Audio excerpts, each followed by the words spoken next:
जय हिंद दोस्तों। पिछले 5 साल में डिजिटल पेमेंट में देश ने जितनी तरक्की की है उतनी तरक्की दुनिया में किसी भी देश ने नहीं किया है। डिजिटल पेमेंट के मामले में अमेरिका, चीन, रूस और यूरोपीय देश भारत के आसपास भी नहीं है। डिजिटल पेमेंट की इसी अपार सफलता को देखते हुए भारत सरकार एक और नई टेक्नोलॉजी लाने वाली है। यह टेक्नोलॉजी ऐसी है जिससे अब नकदी नोटों का झंझट ही नहीं रहेगा, ना ही नोट फटेंगे और ना ही कोई ब्लैक मनी ट्रांजैक्शन कर सकेगा। अब देश में काला धन नहीं बल्कि सफेद धन ही रहेगा। यह टेक्नोलॉजी है डिजिटल रुपया यानी ई रुपए। डिजिटल रुपया का मतलब डिजिटल ट्रांजैक्शन बिल्कुल ही मत समझिए, क्योंकि अभी जो हम लोग डिजिटल ट्रांजैक्शन अपने फोन से कर रहे हैं वह हमें फिजिकल ट्रांजैक्शन के लिए ही करते हैं। लेकिन ई रुपया एक अलग आने वाली करेंसी है। दोस्तों, आपको बताएंगे कि डिजिटल रुपया क्या होता है और यह भारत में कब लॉन्च होने वाला है और कैसे यह पूरे देश की इकोनॉमी को बदल कर रख देगा। कैसा होगा आखिर हमारा डिजिटल रुपया और कैसे यह हमारे पास आएगा। इन सभी सवालों के जवाब आपको इस वीडियो में मिलने वाले हैं। मान लीजिए दोस्तों, आपके पास 100 का नोट है और किसी भी चीज़ को खरीदने के लिए आप उसे 100 के नोट को सुबह के वक्त खर्च करते हैं और वह 100 का नोट पूरे शहर में किसी न किसी दुकानदार के हाथों, किसी कस्टमर के हाथों घूमते रहता है। तो सोच करके देखिए कि शाम तक उस 100 रुपये के नोट का कंडीशन कैसी होगी, क्योंकि पूरे दिन भर में उस नोट ने कितनी लंबी यात्रा की होगी और जिस कंडीशन में वह सुबह था वैसे कंडीशन में शाम तक नहीं रहेगा, क्योंकि किसी न किसी इसे हाथ में मरोड़ा होगा, किसी ने इसे वॉलेट में भी डाला होगा, तो उसकी हालत पहले वाली नहीं रही होगी। कई बार तो यह काफ़ी ज़्यादा डैमेज भी हो जाता है और फिर उसे दोबारा से छापने की ज़रूरत होती है। उसको मैनेज करने की जिम्मेदारी आरबीआई की है, यानी रिजर्व बैंक ऑफ इंडिया की होती है। नोट छपाई में हजारों करोड़ रुपए खर्च करने होते हैं, लेकिन आने वाले वक्त में इस परेशानी से हमें हमेशा के लिए छुटकारा मिलने वाला है। आरबीआई जल्द ही डिजिटल रुपये लॉन्च करने वाली है। तो दोस्तों, सबसे पहला सवाल कि डिजिटल रुपया क्या होता है। अगर आसान भाषा में कहूँ तो आप जो डिजिटल पेमेंट करते हैं, चाहे वो पेटीएम से करते हों, फ़ोन पे से करते हों, गूगल पे से करते हों, लेकिन जो रुपया आपके बैंक में है वह एक फिजिकल रुपया है। देश की अर्थव्यवस्था को चलाने के लिए आरबीआई बाजार में पैसे जारी करती है। जो पैसा जारी होता है वह प्रिंट होने के बाद जारी होता है। अब उसमें बदलाव आने वाला है, यानी कि अब वह प्रिंट नहीं होगा। अब आरबीआई प्रिंट करके जारी करने की जगह डिजिटल रुपया जारी करेगी। दोस्तों, आज आरबीआई जो रुपये छापता है उसको देश के गांव-गांव के बैंक तक पहुंचाया जाता है। उसके साथ ही बहुत बड़ी सिक्योरिटी भी उसे देनी पड़ती है। इस पूरे लॉजिस्टिक पर करीब 5000 करोड़ का खर्च आता है।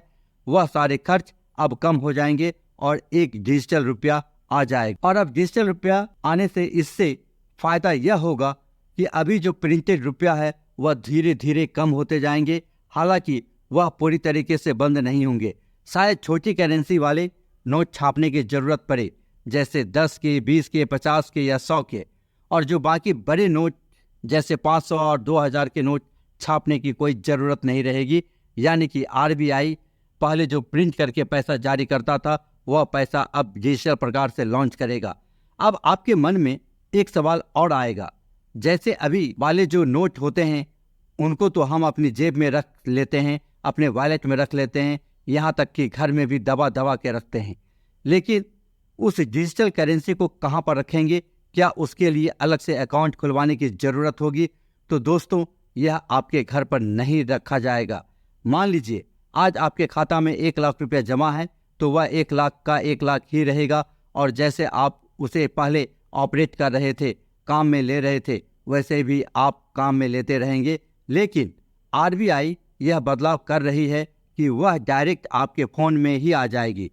यानी पहले जो पैसा आरबीआई छापती थी, फिर बैंक तक पहुंचाती थी, फिर बैंक आपको देते थे, अब वह पैसा आरबीआई डायरेक्ट ही आपके फ़ोन में भेज देगी। यानी एक तरह से आपका मोबाइल नंबर ही आपका बैंक अकाउंट बन सकता है और फिर आप अपना ट्रांजैक्शन जैसे पहले करते थे वैसे ही कर सकते हैं। तो यहाँ पर एक सवाल और आता है कि जो डिजिटल रुपया हमारे फ़ोन में आरबीआई डायरेक्ट भेजेगी वह हमें कौन से वॉलेट में रखना है? क्या इसके लिए अलग से कोई ऐप डाउनलोड करना होगा? तो दोस्तों, आज भी आप यही कर रहे हैं। आज भी हम लोग कई ऐप जैसे फ़ोन पे, गूगल पे, पेटीएम, अलग अलग ऐप डाउनलोड करके रखे हुए हैं, इनके भी वॉलेट होते हैं। बिल्कुल वैसे ही अब आरबीआई का एक नया वॉलेट मिल जाएगा। दोस्तों, आज पूरे देश में डिजिटल पेमेंट सिस्टम लगातार बढ़ता ही जा रहा है। आज हम रुपये का लेन देन पूरे देश में मात्र 10% करते हैं, बाकी हम निफ्ट से करते हैं। बड़ी राशि को अलग माध्यम से करते हैं, छोटी राशि को हम यूपीआई के द्वारा करते हैं। यूपीआई ही एक ऐसी टेक्नोलॉजी है जो आज भारत में चाय वाले से लेकर सब्जी वाले तक यूज कर रहे हैं।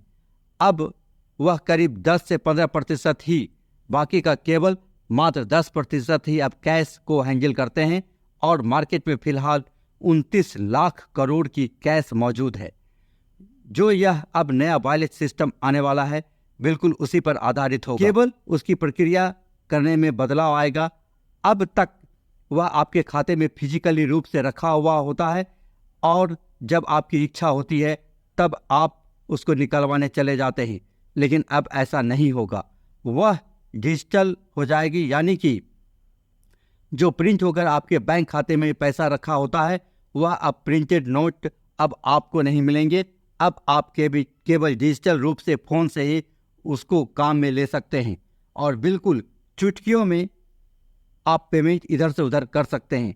दोस्तों, मार्केट में अभी जो 29 लाख करोड़ रुपए फिजिकल करेंसी देश भर में मौजूद हैं, क्या यह जो नया ई रुपया आएगा, क्या उसे इसी फिजिकल रुपए में जोड़ करके लाया जाएगा या फिर अलग से निकाला जाएगा? तो दोस्तों, अगर डिजिटल करेंसी अचानक से देश में ज़्यादा जारी हो जाती है तो वह रुपये की वैल्यू को कम ज़्यादा कर देगी। अगर आरबीआई ने डिजिटल रुपया को लॉन्च किया जो 29 लाख करोड़, उससे ज़्यादा रिलीज कर दिया तो मार्केट में ज़्यादा रुपया आ जाएगा और इससे क्या होगा कि डॉलर के मुकाबले हमारा रुपया नीचे गिरता जाएगा। अब आरबीआई डॉलर के मुकाबले हमारा रुपया नीचे गिरता जाएगा। अब आरबीआई रुपया जारी करेगी तो मार्केट में से थोड़ी बहुत नगद रुपया वापस लेगा और फिर उसी की जगह डिजिटल रुपया निकालेगा। यानी कि मार्केट में जितना पैसा अभी मौजूद है, डिजिटल करेंसी आने के बाद भी उतना ही पैसा मार्केट में मौजूद रहेगा ताकि स्टेबिलिटी बनी रहे। दोस्तों, हाल ही के दिनों में भारत सरकार ने 2000 के सभी नोट को वापस ले लिए थे। क्यों ले लिए थे? इसके पीछे का रीजन डिजिटल रुपया ही हो सकता है। दोस्तों, कई लोगों का मानना है कि यह बिटकॉइन के जैसे काम करेगा। तो दोस्तों, आपको बता दें कि उसका कॉन्सेप्ट भले ही बिटकॉइन के जैसा है, लेकिन यह बिटकॉइन बिल है। कहीं अगर देश में काला धन पकड़ा जाता है तो कभी तकिए के नीचे, कहीं बेड के नीचे, तो उसको गिनने में एजेंसियों को काफ़ी मेहनत करनी पड़ती है। लेकिन डिजिटल करेंसी में तो गिनने की ज़रूरत ही नहीं है। यहाँ पर तो पूरा रुपया ऑनलाइन मार्केट में मौजूद रहेगी, तो केवल छोटी करेंसी और छोटे करेंसी के काले धन रखने वाले रखेंगे भी तो कितना रख पाएंगे। आज भी हमारे देश में कई देशवासी ग्रामीण क्षेत्र में रहते हैं जहां लोग रुपए घरों में रखने से डरते हैं क्योंकि चोरी हो जाएगा। लेकिन डिजिटल करेंसी में आपका पैसा नकदी में नहीं रहेगा तो आपके पैसे चोरी होने की कोई टेंशन नहीं रहेगी। इसके अलावा आज भी देश में काफ़ी जगह ब्लैक मनी ट्रांजैक्शन होता है, लेकिन इस सिस्टम में सब कुछ वाइट ही वाइट रहेगा। दोस्तों, पहली बार सरकार ने 2017 में डिजिटल करेंसी को लेकर तैयारी शुरू की थी। उसके बाद इस दिशा में काफ़ी तेज़ी से आगे बढ़ते हुए 2022 के बजट में डिजिटल करेंसी जारी करने की बात कही गई थी और अक्टूबर 2022 में रिजर्व बैंक ने डिजिटल मुद्रा को लेकर अपना एक कॉन्सेप्ट नोट भी निकाल दिया था, जिसमें वह जल्द ही एक पायलट प्रोजेक्ट शुरू करने वाली है। दोस्तों, पायलट प्रोजेक्ट चला करके यह भी देखा जाएगा कि अभी डिजिटल करेंसी जो सीधे रिटेलर को देना है या होलसेल वाली व्यवस्था रखनी है। यानी एक तो जैसे हम पहले करते थे कि आरबीआई बैंक को दे और बैंक हमें दे, या फिर इस नए सिस्टम से हमें डायरेक्ट ही आरबीआई से पैसे मिलेंगे। यह इस पायलट प्रोजेक्ट ही डिसाइड होगा। दोस्तों, अगर दुनिया की बात करें तो अब तक 10 देश ऐसे हैं जो अपनी खुद की डिजिटल करेंसी लॉन्च कर चुकी है। चीन और दक्षिण कोरिया भी डिजिटल करेंसी को लॉन्च करने वाली है। इसके अलावा 14 देश और हैं जो इसके लॉन्च करने की तैयारी में हैं। वहीं 60 से ज़्यादा देश ऐसे हैं जो इसमें अपनी दिलचस्पी जाहिर कर चुकी है। दोस्तों, जब यह रुपया भारत में लॉन्च हो जाएगा तो यह मान करके चलिए कि यह बिटकॉइन को पूरी तरह से खत्म कर देगा। इसके अलावा जब एक तरह से हमारा मोबाइल ही अकाउंट बन जाएगा तो सरकार की ओर से आने वाली योजनाएं सीधे लाभार्थी के फोन में पहुंच जाएंगे और उसे बैंक के भी चक्कर काटने की जरूरत नहीं रहेगी। और मान करके चलिए कि भविष्य में यही देश की एक प्राइमरी करेंसी बन सकती है। खैर दोस्तों, अब बात इसके दूसरे पहलू पे भी कर लेते हैं, यानी कि इसको लेकर क्या चुनौतियां हो सकती है। सबसे पहले साइबर सिक्योरिटी। अगर फोन में गलत लिंक पर क्लिक कर देंगे तो मिनटों में आपका अकाउंट साफ हो जाएगा। दूसरी बात है लोगों के बीच इसकी स्वीकार्यता, यानी कि क्या लोग इस टेक्नोलॉजी को स्वीकार कर पाएंगे। दूसरी चुनौती है इसके लिए इंफ्रास्ट्रक्चर को तैयार करना। सरकार को इसे शुरू करने में काफ़ी सारा इंफ्रास्ट्रक्चर विकास करना पड़ेगा। इसके अलावा आज भी देश में लोगों के बीच एक डिजिटल डिवाइड बना हुआ है, उसको भी यहाँ पर कम करना होगा। हालांकि अगर हम यूपीआई की सफलता को देखें तो ऐसा लगता है कि देश की जनता इस नए टेक्नोलॉजी को भी स्वीकार कर लेगी। खैर दोस्तों, इस बारे में आपका क्या विचार है हमें कमेंट बॉक्स में ज़रूर बताएंगे, या आपकी जो भी सुझाव हो हमें कमेंट बॉक्स में लिख करके जाएं। और हमारे चैनल को सपोर्ट करने के लिए लाइक और एक शेयर जरूर करें।